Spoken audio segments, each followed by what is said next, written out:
వేములవాడ శ్రీరాజరాజేశ్వర స్వామివారిని కాంగ్రెస్ పార్టీ ప్రచార committee convener Teenmar Mallanna ఆదివారం దర్శించుకున్నారు. ఈ సందర్భంగా మల్లన్న ఆలయంలో స్వామివారికి ప్రత్యేక పూజలు నిర్వహించారు.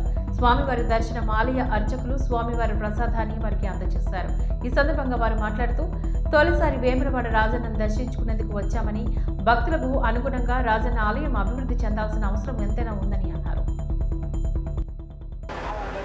వేములవాడ రాజరాజేశ్వరి దేవాలయంలో నేను మొదటిసారి దర్శనానికి రావడం జరిగింది.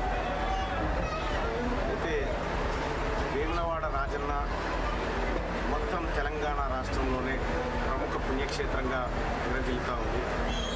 భక్తుల తాకిడి కూడా అదే స్థాయిలో ఉంది. సౌకర్యాలు మరింత మెరుగుపడాల్సినటువంటి అవసరం కనిపిస్తూ ఉంది.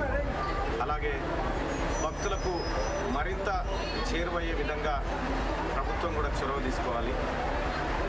ఎందుకంటే ఇక్కడ కోడె మొక్కులు లాంటివి కాకుండా అనేక మంది భక్తులు విశ్వసించే శైవక్షేత్రం ఇది. ఈ క్షేత్రం